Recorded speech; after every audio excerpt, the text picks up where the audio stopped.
5 minutes sound check and 5 minutes airing. Radio broadcasting in Filipino is now on air.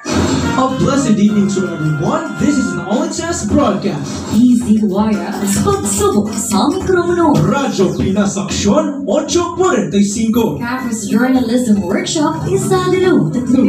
Handa ng magbalita. Magandang araw, Pilipinas! Para sa balitang lokal, sinusubukan ang mikropono. Para sa balitang pampalakasan, isa dalawa tatlo, Radyo Pinas Aksyon. Tatlo dalawa isa, sinusubukan ang mikropono. DZYX aarangkada na.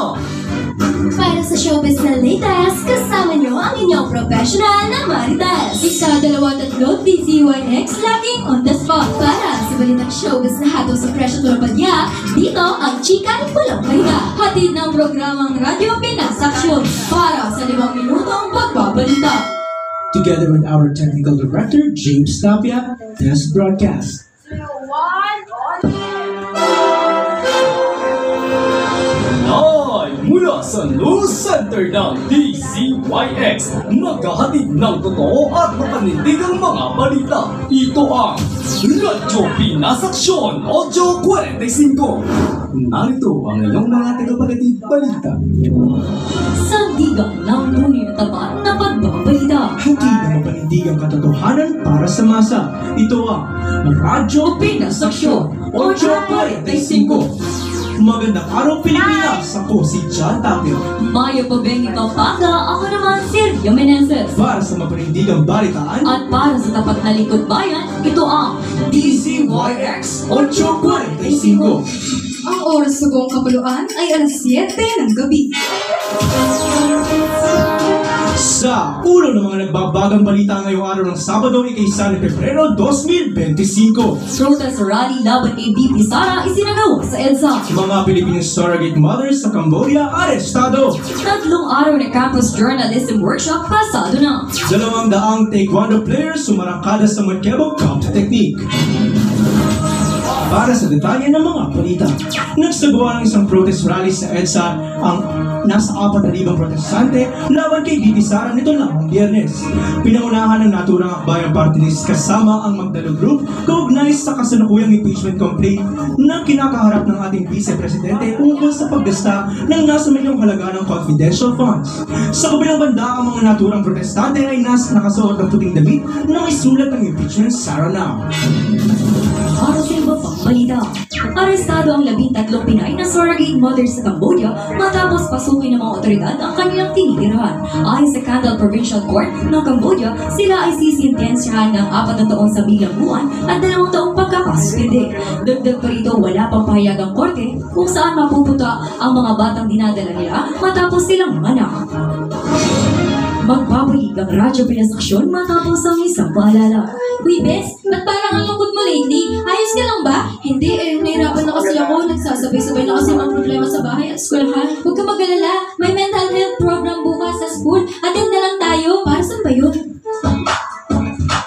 Alam mo ba na may programa sa eskwela na para sa atin? Kaya naman, makilahok ka para ang isip ay maalagaan at ano pa?